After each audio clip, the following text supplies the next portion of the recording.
बाहेर मस्त पाऊस सुरू असताना कॉफी प्यायला आवडते ना. गंमत अशी आहे की कॉफी जशी प्यायला तुम्हाला उत्तम वाटते, तशी कॉफीचे असे अनेक गुणधर्म आहेत की तुमच्या स्किनसाठी खूप उत्तम आहेत. जाणून घ्यायचे कसले? चला तर मग व्हिडिओ शेवटपर्यंत नक्की बघा.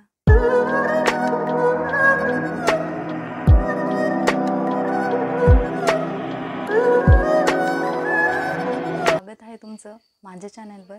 मी प्रिया. मी आपल्या चॅनलवर वेगवेगळे विषय, skin care, hair care, fashion, त्याचबरोबर लाईफस्टाईलबद्दलच्या व्हिडिओ शेअर करत असते. जर तुम्हाला या व्हिडिओ आवडत असतील तर चॅनलला नक्की सबस्क्राईब करा आणि व्हिडिओ शेवटपर्यंत नक्की बघा. तर आजचा विषय आहे D10. तर तुम्हाला माहीतच असेल आपली D10 सिरीज चालू आहे. तर आज आहे 4था दिवस, ज्यामध्ये आपण D10ची 4थी रेमेडी शेअर करणार आहोत. तर ह्या रेमेडीमध्ये आपण 2 इन्ग्रेडियंट यूज केलेले आहेत. जो मेन ॲक्टिव्ह इन्ग्रेडियंट्स आहेत ते म्हणजे आहेत कॉफी आणि दुसरं आहे कर्ड. ठीक आहे. कॉफी जे तुमच्या किचनमध्ये अवेलेबल आहे, कर्डसुद्धा तुमच्या किचनमध्ये अवेलेबल असतं. तर हे मेन 2 इन्ग्रेडियंट फक्त तुम्हाला लागणार आहेत, ज्याची तुम्हाला एक सुंदर अशी क्रीम प्रिपेअर करायची आणि तुमच्या चेहऱ्यावर लावायचे आहेत. सर्वात प्रथम मी तुम्हाला सांगते टॅनिंग म्हणजे काय आणि टॅनिंग कशामुळे होतं. तर जेव्हा तुम्ही विदाऊट सनस्क्रीन वापरता, घराबाहेर पडता, उन्हामध्ये फिरता, तेव्हा तुमच्या चेहऱ्यावर ते जे डेंजरस UV रेज आहेत ते काय होतात, तुमच्या चेहऱ्यावर किंवा तुमच्या बॉडीवर, स्किनमध्ये पेनिट्रेट होतात आणि तुमच्या स्किनमध्ये जी मेलॅनिन एक नावाचं आपलं कंपोनंट असतं, ते मेलॅनिन नावाचं कंपोनंट जे आहे ते प्रोड्यूस व्हायला सुरुवात होते. मग जेव्हा ते मेलॅनिन कंपोनंट आपल्या बॉडीमध्ये जेव्हा जास्त प्रमाणात वाढतं, तेव्हा आपली बॉडीमध्ये टॅनिंग व्हायला सुरुवात. ज्या भागामध्ये ते मेलॅनिनचं प्रोडक्शन जास्त होतं, त्या भागामध्ये तो भाग जो आहे, भले तो तुमच्या चेहऱ्याचा असो किंवा कोणताही बॉडी पार्ट असो, तो पार्ट तुमचा ब्लॅकिश व्हायला सुरुवात होते, तो डार्क होतो, त्याला बोलतात टॅनिंग. तर हे कशामुळे होते? जेव्हा तुम्ही सनस्क्रीन विदाऊट वापरता, तुम्ही घराबाहेर पडता, त्याच्यामुळे हे टॅनिंग होतं.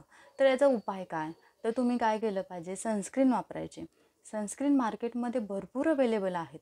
वेगवेगळ्या ब्रँडचे सनस्क्रीन अवेलेबल आहे. तर त्याच्या माझं सजेशन तुम्ही घ्याल तर SPF 30 आणि SPF 50 मॅक्झिमम सनस्क्रीन वापरायची. त्याच्या खाली सनस्क्रीनचे त्याचा इफेक्टिवनेस पण तेवढा लो असतो.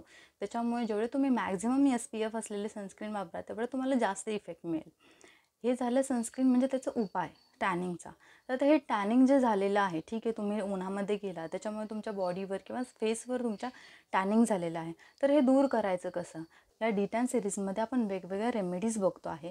त्या रेमेडीज जर तुम्ही करत असाल, ते पण रिलिजियसली करायचे आहे, कॉन्स्टंटली करायचे आहे, पेशन्स ठेवून करायचे आहे. ठीक आहे. असं नाही की तुम्ही एकदा ते रेमेडी ट्राय केली आणि त्याचा रिझल्ट तुम्हाला लगेच मिळणार आहे, असं नाही आहे. तुम्ही जर ते कॉन्स्टंटली रिलिजियसली करत असाल, दर आठवड्यातून एकदा करत असाल, तर तुम्हाला त्याचा रिझल्ट नक्की मिळणार आहे. ठीक आहे. तर सगळ्यात पहिल्यांदा आपण ज्या D10चे जे व्हिडिओ बघितले आहेत, जर तुम्ही त्या रेमेडीज बघितल्या नसेल तर नक्की ट्राय करा आणि मला नक्की त्याचे रिझल्ट कळवा. तर आजची जो आहे, आजचा D10चा आपण 4था दिवस आहे. तर त्याच्यामध्ये आपण 2 इन्ग्रेडियंट वापरणार आहे, कॉफी आणि सेकंड इन्ग्रेडियंट आहे कर्ड म्हणजे दही.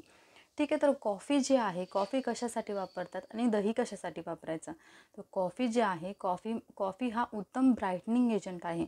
त्याचबरोबर कॉफी काय करतं, आपल्या स्किनमध्ये जे एक्सफोलिएशनचं काम करतं, आपल्या स्किनला ब्राईटनिंग इफेक्ट देतं. दही काय करतं? दही क्लिन्झिंग ॲक्शन दाखवतं. त्याचबरोबर दहीसुद्धा ब्राईटनिंग इफेक्ट आणि एक्सफोलिएशन करतं आहे. त्यामुळे आपण हे 2 इन्ग्रेडियंट जे आहेत ते आपण वापरणार आहोत.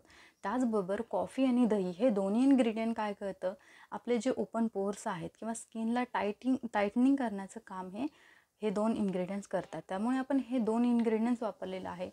ठीक आहे. तर ह्याच्यामध्ये सगळ्यात पहिल्यांदा काय करायचं आहे, तर आपण 2 चम्मच मी इथे कॉफी पावडर घेतली आहे. त्याच्यामध्ये 1 चम्मच दही अप्रॉक्सिमेटली बस होतं. त्याच्यामध्ये ते ॲड करायचं आहे. एक सुंदर अशी त्याची क्रीम प्रिपेअर होते. जेव्हा तुम्ही ते मिक्स कराल तेव्हा तुम्हाला ते समजेल. एक छान अशी क्रीम प्रिपेअर होते. ती क्रीम म्हणजेच फेस पॅक आहे. तो फेस पॅक काय करायचा आहे, तुम्ही तुमच्या चेहऱ्यावर लावायचा आहे. आता मेन प्रॉब्लेम काय होतो, जर तुम्ही हे फेस पॅक जेव्हा तुम्ही लावता, ठीक आहे, तुम्हाला कम्फर्टेबल वाटते तोपर्यंत तुम्ही तो फेस पॅक तुमच्या चेहऱ्यावर ठेवा. साधारणतः तुम्ही ते 15 ते 20 मिनटं ठेवला पाहिजे.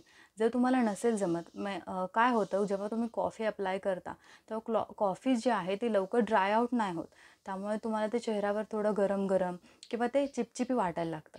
तेव्हा तुम्ही जोपर्यंत तुम्हाला कम्फर्टेबल आहे 15 ते 20 मिनटंच तुम्ही काय करायचं ते ठेवायचं. त्याच्यानंतर ते वाईप ऑफ करून घ्या. वाईप ऑफ केल्यानंतर एवढा छान ग्लो येतो चेहऱ्यावर, तुम्ही बघू शकता. रिझल्ट ते मी तुम्हाला दाखवेन, ते रिझल्ट तुम्ही बघू शकता. तुम्ही स्वतः ट्राय कराल तेव्हा तुम्हाला समजेल.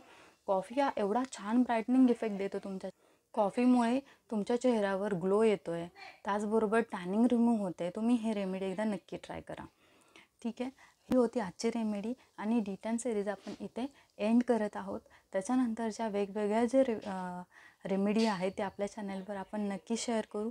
त्यामुळे जर तुम्हाला वेगळे व्हिडिओ जर बघायला आवडत असेल तर चॅनलला नक्की सबस्क्राईब करा आणि लाईक करा. थँक्यू.